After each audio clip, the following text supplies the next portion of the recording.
ನಮಸ್ಕಾರ. ಎಲ್ಲರೂ ಚೆನ್ನಾಗಿದ್ದೀರಾ ಅಂತ ನಾನು ಭಾವಿಸ್ತಾ ಇದ್ದೀನಿ. ಇವತ್ತು ನಮ್ಮ ತಂದೆಯ ಹುಟ್ಟಿದ ಹಬ್ಬ. ಹ್ಯಾಪಿ ಬರ್ತ್ಡೇ ಅಪ್ಪ. ಕೆಲವೊಂದು ಮಾತುಗಳನ್ನ ನಾನು ನಮ್ಮ ತಂದೆ ಬಗ್ಗೆ ಮಾತಾಡ್ಬೇಕಂತ ನಾನು ಅನ್ಕೊಂಡಿದ್ದೀನಿ. ಯಾಕಂದ್ರೆ ಅವರು ಮಾಡಿರೋ ಅಂಥದ್ದು ನಮಗೋಸ್ಕರ ತುಂಬಾನೇ ಇದೆ. ಕೆಲವು ನಿಮಿಷಗಳ ಮಾತಲ್ಲಿ ನಾನು ಹೇಳೋದಕ್ಕೆ ಆಗೋದಿಲ್ಲ. ಬಟ್ ನಾನು ಕೆಲವೊಂದು ಮಾತುಗಳನ್ನ ಹೇಳ್ತಾ ಇದ್ದೀನಿ. I was the first girl child.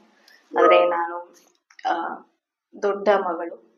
ನನಗೆ ತಮ್ಮಂದ್ರು ಇದ್ದಾರೆ. ಬಟ್ ದೆನ್ ನಮ್ಮಪ್ಪ ಅವ್ರಿಗಿಂತ ಜಾಸ್ತಿನೇ ಚೆನ್ನಾಗಿ ನೋಡ್ಕೊಂಡಿದ್ದಾರೆ. ಆ್ಯಂಡ್ ನಮ್ಮ ಊರಲ್ಲಿ ಆ್ಯಂಡ್ ಆಲ್ಸೋ ನಮ್ಮ ಮನೆ ಜಾಯಿಂಟ್ ಫ್ಯಾಮಿಲಿ.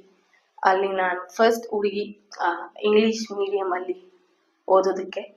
ಆ್ಯಂಡ್ ಮನೇಲೇ ಆಗಿರ್ಬೋದು ಅಥವಾ ಊರಲ್ಲೇ ಆಗಿರ್ಬೋದು, ನಾನೇ ಫಸ್ಟ್ ಹುಡುಗಿ ಇಂಗ್ಲೀಷ್ ಮೀಡಿಯಂ ಅಲ್ಲಿ ಓದೋದಕ್ಕೆ. ಆ್ಯಂಡ್ ಹುಡುಗರು ಬಂದ್ರೇನೋ ಒಬ್ರು ಇಬ್ರು ಇರ್ತಾರೆ. ಅದಾದ್ಮೇಲೆ ನಾನು ಹುಟ್ಟಿದಾಗಿಂದ ಇಲ್ಲಿವರೆಗೂ ತುಂಬಾನೇ ಮಾಡಿದ್ದಾರೆ ನಮ್ಮಪ್ಪ. ಆ್ಯಂಡ್ ನಮ್ಮ ದೊಡ್ಡಪ್ಪ ಇಂಗ್ಲೀಷ್ ಮೀಡಿಯಂ ಸೇರ್ಸೋವಾಗ ಕೇಳಿದ್ರಂತೆ. ನಮ್ಮಮ್ಮ ಹೇಳ್ತಿರ್ತಾರೆ, ನಮ್ಮ ಕೈಲಿ ಸಾಕಕ್ ಶಕ್ತಿ ಇರುತ್ತಾ, ನಮ್ಮ ಕೈಲಿ ಸಾಕಾಗುತ್ತಾ ಅಂತ.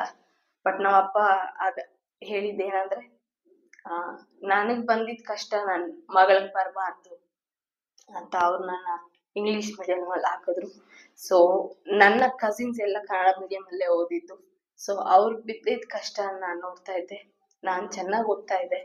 ಆ್ಯಂಡ್ ಅವ್ರಿಗಿಲ್ದಿದ್ ಬೆನಿಫಿಟ್ಸ್ ನನಗಿದೆ. ನನಗಿಂತ ಮುಂದೆ ಹುಟ್ಟಿದ್ರು ಅಂದ್ರೆ ನಮ್ಮ ದೊಡ್ಡಪ್ಪ ಮಕ್ಕಳು, ಅವರ ಎಜುಕೇಶನ್ ನೋಡಿದ್ರೆ ನನ್ನ ಎಜುಕೇಶನ್ ತುಂಬಾನೇ ಚೆನ್ನಾಗಿದೆ. ಆ್ಯಂಡ್ ತುಂಬಾನೇ ನಾಲೆಜ್ ಗಳಿಸಿದ್ದೀನಿ ನಾನು ನಮ್ಮಪ್ಪ ಕೊಟ್ಟಿರೋ ಎಜುಕೇಶನ್ ಇಂದ.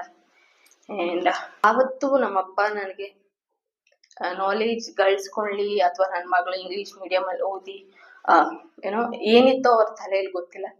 ಬಟ್ ದೆನ್ ನನ್ನ ಎಜುಕೇಶನ್ ಮುಗಿಸಿ ನನ್ಗೀಗ ತುಂಬಾನೇ ನಾಲೆಜ್ ಇದೆ, ತುಂಬಾನೇ ಕೆಪಬಿಲಿಟೀಸ್ ಇದೆ. ಬರೀ ಒಂದ್ ಫೀಲ್ಡ್ ಅಲ್ಲ, ತುಂಬಾ ಫೀಲ್ಡ್ ಅಲ್ಲಿ ನಾಲೆಜ್ ಗಳಿಸ್ಕೊಂಡಿದ್ದೀನಿ. ಎಲ್ಲ ಸಬ್ಜೆಕ್ಟ್ ಅಲ್ಲೂ ನನ್ಗೇನೇ ಇದ್ರು ಅರ್ಥ ಆಗುತ್ತೆ. ಸೈಕಾಲಜಿಸ್ಟ್ ಆಗಿದ್ದೀನಿ, ಹಿಪ್ನೋಥೆರಪಿಸ್ಟ್ ಆಗಿದ್ದೀನಿ, ರೇಕಿ ಪ್ರಾಕ್ಟೀಷನರ್ ಆಗಿದ್ದೀನಿ. ಆಲ್ಸೋ ಬೇರೆ ಎಕ್ಸಾಮ್ಸ್ಗೆ ಚೆನ್ನಾಗಿ ಪ್ರಿಪೇರ್ ಆಗಿದ್ದೀನಿ. ಅದಕ್ಕೂ ನಮ್ಮಪ್ಪ ಟ್ರೈನಿಂಗ್ ಕೊಡಿಸಿದ್ರು. ನಾನು ಏನೆಲ್ಲ ಕೋಚಿಂಗ್ ಕೇಳಿದ್ನೋ ಅದನ್ನೆಲ್ಲ ನಮ್ಮ ತಂದೆ ಕೊಟ್ಟಿದ್ದಾರೆ.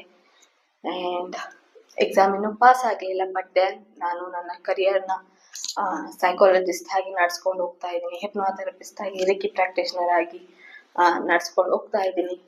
ಡೆಫಿನೆಟ್ಲಿ ನನಗಿರೋ ನಾಲೆಜ್ಗೆ ನಾನು ಬೇಗ ಎಕ್ಸಾಮ್ ಪಾಸ್ ಆಗ್ತೀನಿ ಅಂತ ನಮ್ಮ ತಂದೆಗೆ ಭರವಸೆ ಕೊಡ್ತೀನಿ. ಆಲ್ಸೋ ನಮ್ಮ ತಾಯಿಗೆ. ಎಷ್ಟು ದಿನ ನಾನು ಯೂಟ್ಯೂಬ್ ಮಾಡ್ತಾ ಇದ್ದೀನಿ ಅಂತ ನಮ್ಮ ತಂದೆಗೆ ಗೊತ್ತಿರಲಿಲ್ಲ. ಅದೇ ನಾನು ಅವರ ಬರ್ತ್ಡೇ ದಿನಾನೇ ರಿವೀಲ್ ಮಾಡ್ಬೇಕಂತಿದ್ದೆ. ಈ ವಿಡಿಯೋ ಲಿಂಕ್ ನಮ್ಮ ತಂದೆಗೆ ಹೋಗಿ ಸೇರುತ್ತೆ ಇವತ್ತು. ಬೇರೆ ಸೋಷಿಯಲ್ ಮೀಡಿಯಾ ಪ್ಲಾಟ್ಫಾರ್ಮ್ ಅಲ್ಲಿ ನಾನು ಸೈಕಾಲಜಿಸ್ಟ್ ಆಗಿ ಮಾತಾಡ್ತಾ ಇದ್ದೀನಿ ಅಂತ ಗೊತ್ತಿತ್ತು. ಬಟ್ ದೆನ್ ಯೂಟ್ಯೂಬ್ ಸ್ಟಾರ್ಟ್ ಮಾಡಿದ್ದೀನಿ ಅಂತ ಗೊತ್ತಿರಲಿಲ್ಲ. ನಾನಿವತ್ತು ಏನೇ ಕಷ್ಟಪಟ್ಟು ಎಲ್ಲ ಕಲ್ತಿದ್ರು, ಎಲ್ಲ ಓದಿದ್ರು, ಅದು ಬರೀ ನನ್ನ ತಂದೆಗೋಸ್ಕರ ಮಾತ್ರ.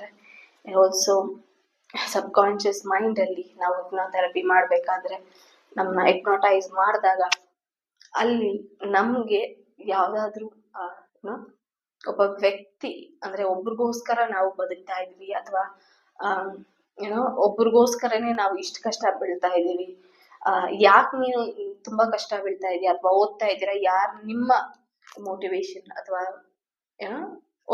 ಒಂದು ಇಮೇಜ್ ಇರುತ್ತಲ್ವಾ, ನಾನು ಇದಕ್ಕೋಸ್ಕರ ಕಷ್ಟ ಬೀಳ್ಬೇಕು ಅಂತ ನಮ್ಮ ಮೈಂಡ್ ಅಲ್ಲಿ. ಆಗ ನನಗೆ ಕಾಣಿಸಿದ್ದು ನಮ್ಮ ತಂದೆ. ಅವ್ರಿಗೋಸ್ಕರ ತುಂಬಾನೇ ಕಷ್ಟಪಟ್ಟು ಓದಿದ್ದೀನಿ. ಆ್ಯಂಡ್ ಅವ್ರಿಗೋಸ್ಕರ I have been stayed in this world. ಎಷ್ಟೇ ಕೆಳಗೆ ಬಿದ್ರು ನನಗೆ ಎದ್ದು ನಿಂತ್ಕೊಬೇಕು ಅಂತ ಅನ್ಸೋದು ನಮ್ಮ ತಂದೆಗೋಸ್ಕರ ಮಾತ್ರ.